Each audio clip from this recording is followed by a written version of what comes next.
Hello friends, स्वागत करते हैं आज की इस नई वीडियो में। आज हम पढ़ेंगे घरेलू हिंसा से महिलाओं का संरक्षण अधिनियम 2005, protections of women from domestic violence act 2005। ठीक है, इस टॉपिक से काफ़ी क्वेश्चन पूछे भी गए हैं, काफ़ी इम्पोर्टेंट क्वेश्चन है, काफ़ी इम्पोर्टेंट ये टॉपिक है। और यहाँ से आप देख भी सकते हैं कौन कौन से क्वेश्चन किस किस प्रकार के आए हैं, तो यहाँ से लिखा हुआ है। और ये बुक जो है हम घटना चक्र की बुक से कर रहे हैं। कितना लिमिटेड इसमें दे रखा है, सब कुछ टॉपिक वाइज दे रखा है, बहुत अच्छी बुक है। और यहाँ से आप नोट्स, अपने शॉर्ट नोट्स बना सकते हैं अच्छे से। ठीक है, तो वीडियो को स्टार्ट करते हैं। घरेलू हिंसा से महिलाओं का संरक्षण अधिनियम 2005 का विस्तार संपूर्ण भारत पर है। पहले जम्मू कश्मीर पर नहीं था, लेकिन अब वो भी लागू हो गया है, तो पूरे संपूर्ण भारत पर है। उसके आगे है, अधिनियम का नाम क्या है? घरेलू हिंसा से महिलाओं का संरक्षण अधिनियम 2005। दूसरा देखो, इसमें घरेलू हिंसा से महिलाओं का संरक्षण अधिनियम वर्ष 2005 में अधिनियमित किया गया था। कौन से उसमें वर्ष में किया गया था? 2005 में। उसके आगे देखते हैं, अधिनियम का विस्तार संपूर्ण भारत पर है। इसे राष्ट्रपति की स्वीकृति द्वारा 13 दिसंबर 2005 को मिली। यह अधिनियम 26 अक्टूबर 2006 से प्रवर्त यानी कि लागू है। यह अधिनियम परिवार के भीतर हिंसा से पीड़ित महिलाओं के लिए है।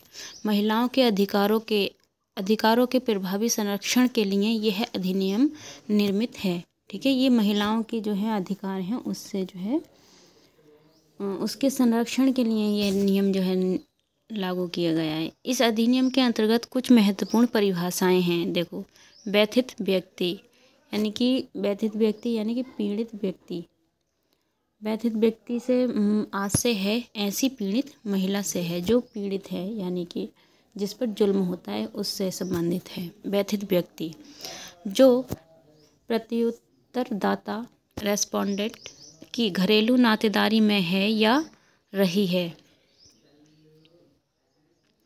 प्रत्युत्तरदाता से कोई वयस्क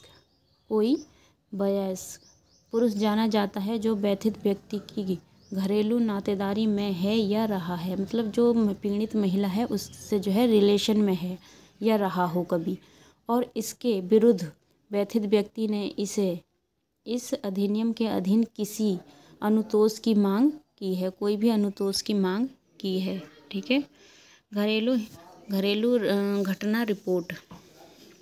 घरेलू घटना रिपोर्ट वह रिपोर्ट है जो किसी व्यथित व्यक्ति से घरेलू हिंसा के किसी परिवाद पर प्राप्त हुआ है। घरेलू नातेदारी से दो व्यक्तियों के बीच नातेदारी जानी जाती है जो साझी गृहस्थी में एक साथ रहते हैं या किसी समय एक साथ रह चुके हैं। मतलब कभी या तो रहते हों या फिर कभी रह चुके हों। वे आपस में रक्त संबंध द्वारा, विवाह द्वारा, दत्तक ग्रहण जैसी प्रकृति की किसी नातेदारी द्वारा संबंधित हैं। दहेज, डाउरी। दहेज का वही अर्थ है जो दहेज प्रतिषेध अधिनियम 1961 में दिया गया है।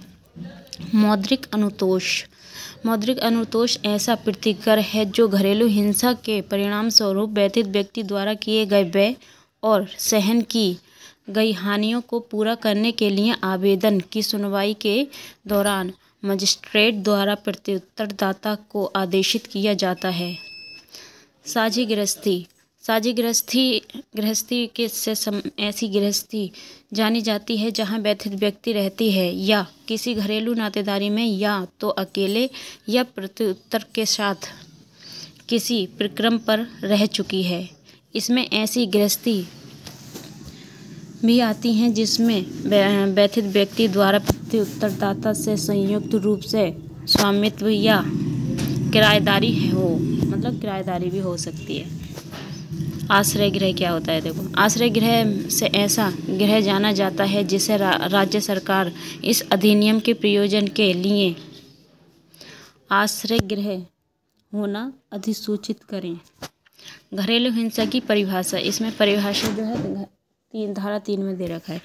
इस अधिनियम के प्रयोजन के लिए प्रत्युत्तरदाता का कोई कार्य लोप यानी कि कोई कार्य करना चाहिए परंतु नहीं करना, या आचरण घरेलू हिंसा गठित करेगा यदि वह व्यथित व्यक्ति का शारीरिक दुरुपयोग, लैंगिक दुरुपयोग, मौखिक या भावात्मक दुरुपयोग और आर्थिक दुरुपयोग कारित करता है। संरक्षण अधिकारियों, सेवाओं प्रदाताओं इत्यादि की शक्तियाँ या कर्तव्य। अभी इसमें कर्तव्यों के बारे में बताया है। Protection officer service provided ETC। घरेलू हिंसा से महिलाओं का संरक्षण अधिनियम की धारा जो है 3 के तहत घरेलू हिंसा की परिभाषा में शारीरिक शोषण, लैंगिक शोषण, आर्थिक शोषण और मौखिक शोषण या भावात्मक शोषण आता है, किंतु सामाजिक शोषण नहीं आता। ये क्वेश्चन पूछा गया है, बहुत इंपॉर्टेंट है, ध्यान रखेंगे। ये सारे ऑप्शन दे रखे होंगे कि कौन सा नहीं है, ये पूछ लेंगे। शारीरिक शोषण, लैंगिक शोषण, आर्थिक शोषण। तो आपको ध्यान रखना है कि सामाजिक शोषण जो है इसमें नहीं रखा गया है। उसके आगे है कोई व्यक्ति जिसके पास ऐसा विश्वास करने का कारण है कि घरेलू हिंसा का कोई कार्य हो चुका है या हो रहा है या किए जाने की संभावना है, तो वह इससे जुड़े अधिकारी को इसके बारे में सूचना दे सकता है। मतलब अगर आपको लगता है कि किसी के साथ जो है दुरुपयोग हो रहा है तो आप जो है अधिकारी को जो है सूचना दे सकते हैं। ये जो है धारा 4 में बताया गया है। नहीं बेटा, कोई पड़ोसी जो संबंधित सुरक्षा अधिकारी को घरेलू हिंसा के मामले के सद्भावपूर्वक सूचना देता है, उसका कोई दायित्व नहीं है। ये जो है धारा 4 में दे रखा है। उसके आगे है धारा 5 में घरेलू हिंसा को परिभाषित किया गया है। इसके अंतर्गत नुकसान पहुंचाने के लिए किया गया कार्य, आकृत कार्य जिससे नुकसान पहुंचाता है तथा पक्षकार का आचरण जिसके परिणाम स्वरूप नुकसान पहुंचाता है आदि घरेलू हिंसा का कारण बनने की क्षमता रखते हैं। ठीक है, ये जो है देखो, ये क्वेश्चन भी आया हुआ है, यहाँ से ध्यान रखेंगे। आप छोटे छोटे नोट्स बना लीजिए, जो भी टॉपिक हैं आए हुए हैं बहुत इंपॉर्टेंट है, बस इसी से ही आपका पूरा कवर हो जाएगा और कुछ भी करने की ज़रूरत नहीं है। जो भी वीडियो है, क्योंकि ये जो है वीडियो बिल्कुल जैसे बुक में दे रखा है ऐसे ही लाइन से हैं, चेरी बात नहीं। उसके बाद में है देखो, जिस व्यक्ति ने सद्भाव में ऐसी सूचना दी है उसे किसी सिविल या दंडिक दायित्व के अधीन नहीं रखा जाएगा। जब किसी पुलिस अधिकारी, संरक्षण अधिकारी, सेवा प्रदाता या मजिस्ट्रेट को किसी घरेलू हिंसा का परिवाद प्राप्त होता है तो उनका कर्तव्य है कि वह व्यथित व्यक्ति यानी कि जो पीड़ित व्यक्ति है उसको बारे में निम्नलिखित जानकारी या बारे में जानकारी दे। देखो इसमें जानकारियाँ दे रखी हैं। पहला है सेवा प्रदाताओं की सेवाओं की उपलब्धता की। दूसरा है संरक्षण प्रदाताओं की सेवाओं की उपलब्धता की। तीसरा है निःशुल्क विधिक सेवा के उसके अधिकार की। चौथा है भारतीय दंड संहिता की धारा 498 की क में क्रूरता के अधीन परिवाद दाखिल करने के उसके अधिकार की। यदि कोई व्यथित व्यक्ति यानी कि पीड़ित व्यक्ति या उसकी ओर से कोई संरक्षण अधिकारी या कोई सेवा प्रदाता किसी आश्रय गृह के भार साधक व्यक्ति से उसको व्यथित व्यक्ति आश्रय प्रदान करने का अनुरोध करता है तो उसे आश्रय प्रदान किया जाएगा। अब राज्य सरकार क्या करे? राज्य सरकार प्रत्येक जिले में उतने संरक्षण अधिकारी नियुक्त करेगी जितना वह आवश्यक समझे। ठीक है, ये जो है धारा 8 में दे रखा है राज्य सरकार। उसके बाद में है देखो, संरक्षण अधिकारी यथासंभव महिलाएं होंगी। मतलब जो अधिकारी जो हैं अधिकतर महिलाएं होंगी और उनके पास ऐसी योग्यताएं एवं अनुभव होगा जैसा कि प्रावधानिक किया गया है। संरक्षण अधिकारियों के कर्तव्य और कृत्य। संरक्षण अधिकारियों के निम्नलिखित कर्तव्य होंगे। अब इसमें कर्तव्य दे रखे हैं, कर्तव्य क्या क्या होंगे देखो। किसी मजिस्ट्रेट को इस अधिनियम के अधीन उसके कृत्यों के निर्वहन में सहायता करना। उसके आगे है मजिस्ट्रेट को किसी घरेलू हिंसा की शिकायत होने पर घरेलू घटना की रिपोर्ट करना। उसके आगे है देखो तीसरा, भार साधक पुलिस अधिकारी तथा उस क्षेत्र की सेवा प्रदाताओं को हिंसा की शिकायत की प्रतियां अग्रेषित करना। यह सुनिश्चित करना कि व्यथित व्यक्ति को विधिक सहायता निःशुल्क उपलब्ध करवाई जा रही है। सभी सेवा प्रदाताओं विधिक सहायता या परामर्श आश्रय गृहों और चिकित्सा सुविधाएं उपलब्ध कराने वाले आदि की एक सूची रखना धारा 9 में है। अब जो है सरकार के कर्तव्य क्या हैं देखो। केंद्रीय सरकार और प्रत्येक राज्य सरकार निम्नलिखित सुनिश्चित करने का सभी उपाय करेगी। पहला है, इस अधिनियम के उपबंधों का नियमित अंतरालों पर सार्वजनिक माध्यम से व्यापक प्रचार किया जाता है। समाचार माध्यम से टेलीविज़न, रेडियो और मुद्रण आते हैं। थर्ड है, केंद्रीय सरकार और राज्य सरकार के अधिकारियों जिसके अंतर्गत पुलिस अधिकारी और न्यायिक सेवाओं के सदस्य भी हैं, उन्हें इस अधिनियम के अंतर्गत जानकारी और प्रशिक्षण दिया जाता है। ये जो है धारा जो है 11 में दे रखा है, बहुत इंपॉर्टेंट है, ध्यान रखेंगे। आगे आता है अनुतोष के आदेश अभिप्राप्त करने के लिए प्रक्रिया।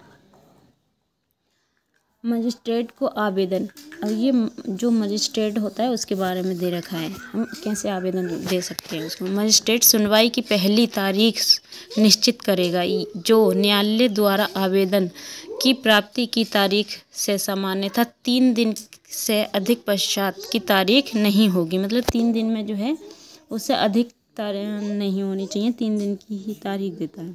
ये जो धारा जो है 12 में दे रखा है। मजिस्ट्रेट दिए गए प्रत्येक आवेदन को प्रथम सुनवाई की तारीख से 60 दिन बाद, मतलब 60 डेज की अवधि के भीतर जो है निस्तारण करने का प्रयास करेगा। धारा 12 में दे रखा है। सूचना की तामील, सर्विस ऑफ नोटिस, सुनवाई की तारीख की सूचना मजिस्ट्रेट द्वारा संरक्षण अधिकारी को दी जाएगी। संरक्षण अधिकारी इस सूचना को प्राप्ति की तारीख से अधिकतम 2 दिन के भीतर या ऐसे अतिरिक्त युक्त के समय के भीतर जो मजिस्ट्रेट द्वारा दिया जाए प्रत्युत्तर दाता यानी रेस्पोंडेबल को तामील करवाएगा।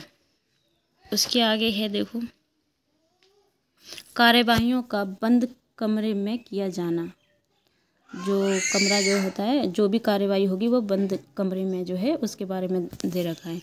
यदि कोई पक्षकार इस कार्यवाही को बंद कमरे में कराने की इच्छा मजिस्ट्रेट से करे तो मजिस्ट्रेट ऐसा आदेश दे सकता है। जैसे कि कुछ जो है बातें होती हैं, वो लोग चाहते हैं कि हमारी बदनामी ना हो और हमारे जो है एक कमरे में बैठकर ही बातचीत हो, तो वो जो है अधिकारी जो है यहाँ से कर सकते हैं, उसका आदेश दे सकते हैं कि किसी दूसरे को ना पता चला। ये जो है धारा 16 में दे रखा है, काफ़ी इम्पोर्टेंट पॉइंट है।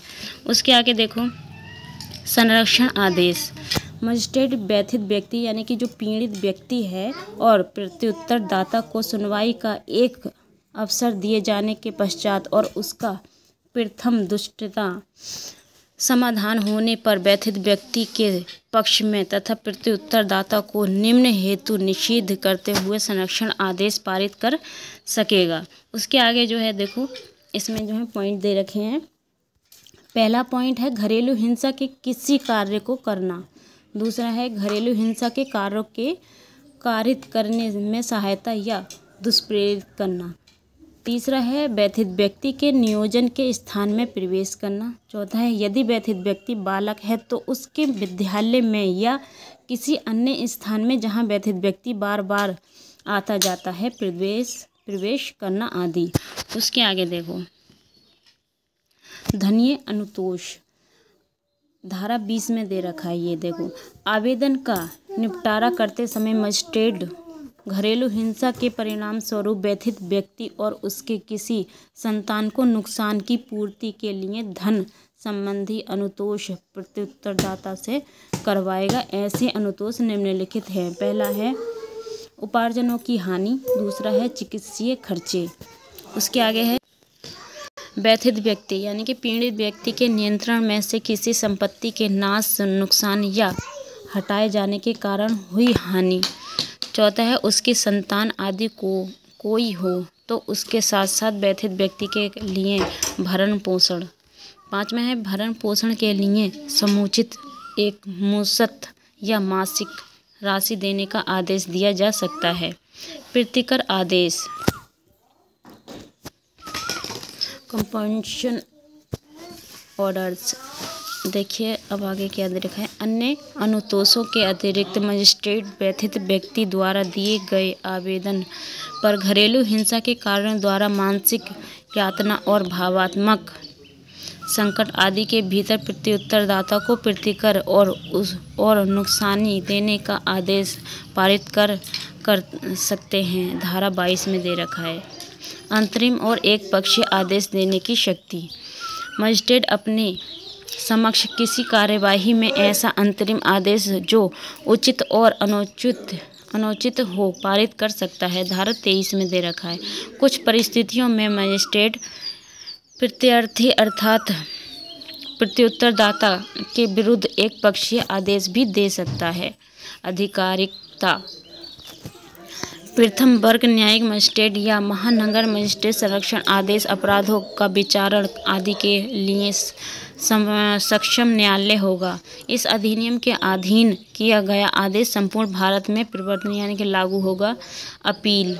धारा 29 में जो है अपील दे रखा है। मजिस्ट्रेट द्वारा दिया गया आदेश व्यथित व्यक्ति या प्रत्यार्थी दोनों में से जिसे बाद में तामील किया गया है उस तारीख से 30 दिन के भीतर सेशन न्यायालय में अपील की जाएगी। प्रकीर्ण। प्रत्युत्तरदाता द्वारा संरक्षण आदेश के भंग के लिए शास्ति यानी कि शास्ति मतलब पेनाल्टी। धारा 31 में दे रखा है। प्रत्यार्थी द्वारा संरक्षण आदेश या किसी अंतरिम आदेश को भंग करना अपराध होगा। इसके लिए अपराधी को ऐसे कारावास से जिसकी अवधि 1 वर्ष की हो सकेगी या जुर्माने से जो है 20,000 रुपये तक का हो सकेगा या दोनों से दंडनीय होगा। संज्ञान और सबूत। संज्ञान और सबूत क्या होता है देखो। अपराध संज्ञेय और अजमानत ये होगा।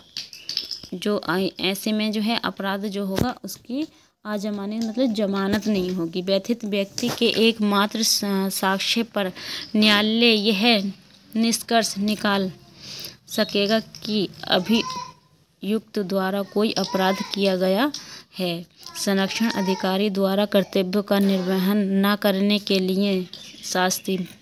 पेनाल्टी। धारा 31 यदि कोई संरक्षण अधिकारी संरक्षण आदेश में मजिस्ट्रेट द्वारा निर्देशित अपने कर्तव्य में असफल रहता है तो उसे ऐसे कारावास जो 1 वर्ष तक हो सकेगा या जुर्माने से जो 20,000 रुपये तक का हो सकेगा या दोनों से दंडित किया जा सकेगा।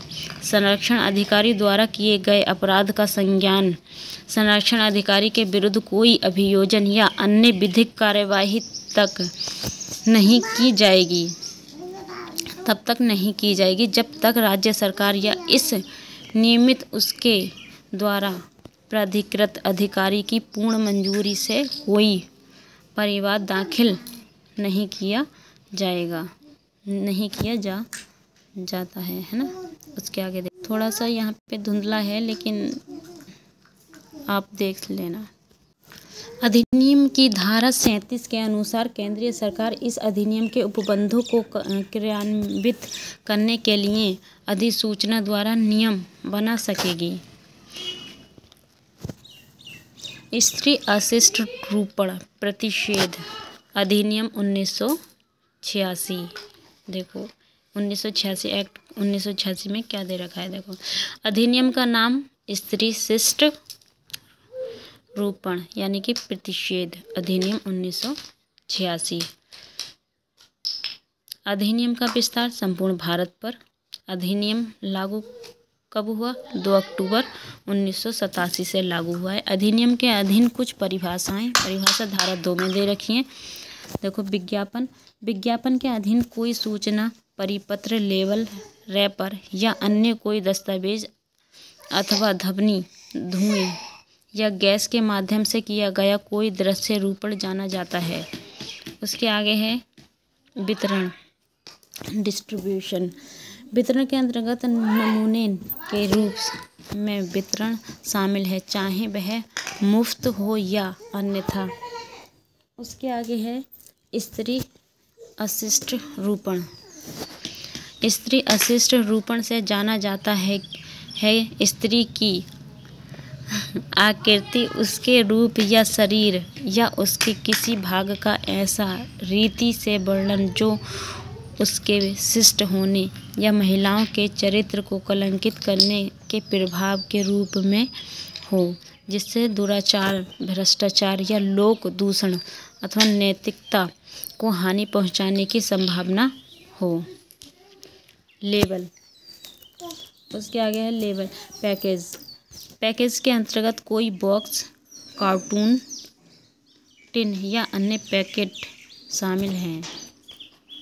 कोई व्यक्ति किसी ऐसे विज्ञापन का प्रकाशन ना तो करेगा ना करवाएगा जिसमें किसी भी प्रकार से स्त्री जो है अशिष्ट रूपण अंतर्विष्ट हो। धारा जो है 3 में दे रखा है। कोई व्यक्ति किसी ऐसे प्रकाशन या प्रदर्शन की व्यवस्था नहीं करेगा या ना उसमें भाग लेगा जिसमें किसी भी प्रकार से स्त्री अशिष्ट रूपण अंतर्विष्ट हो। ऊपर वाला ही तो दे रखा है।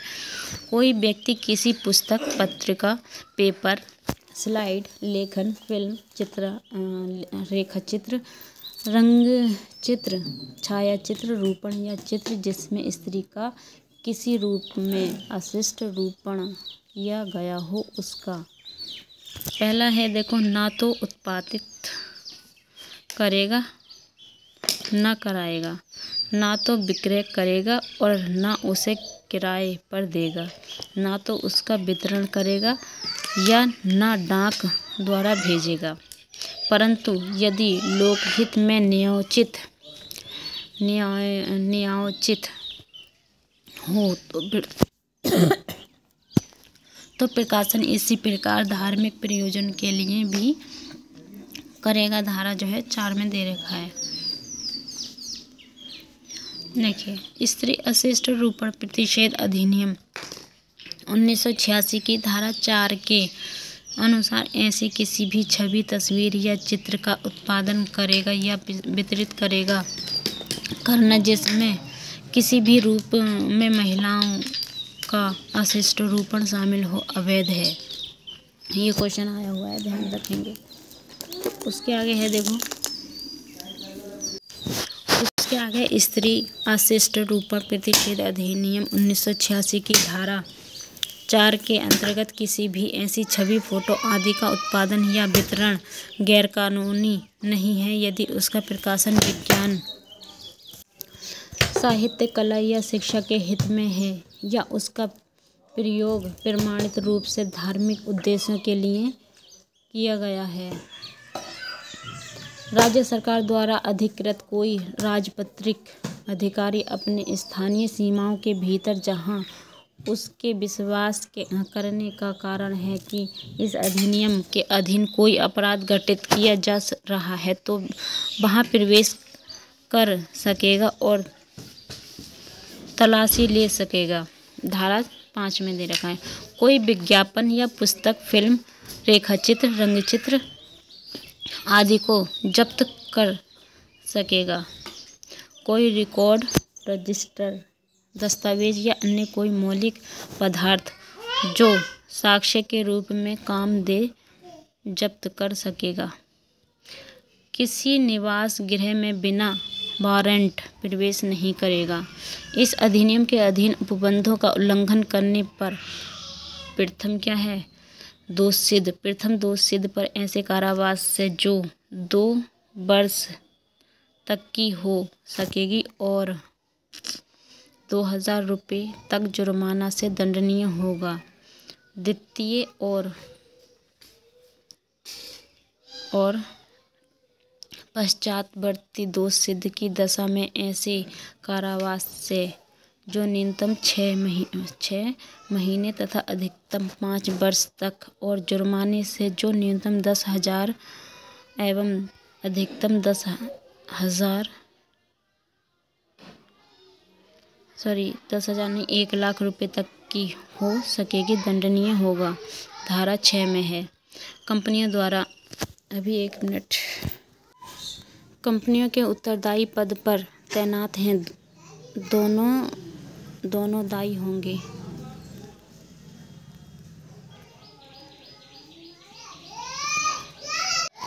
अपराध किसी कंपनी द्वारा किया गया हो तथा यह सिद्ध हो जाता है कि किसी निदेशक, प्रबंधक, सचिव आदि के उपेक्षा के कारण हुआ है तो सिर्फ वही व्यक्ति उत्तरदायी होंगे।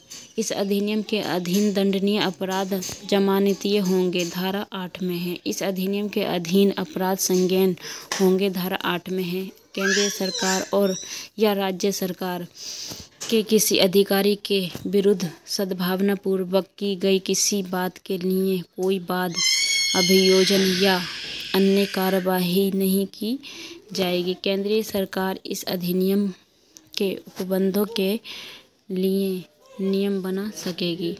आगे है देखो अनैतिक व्यापार निवारण अधिनियम 1956। इस अधिनियम को अनैतिक व्यापार अधिनियम 1956 कहा जाता है।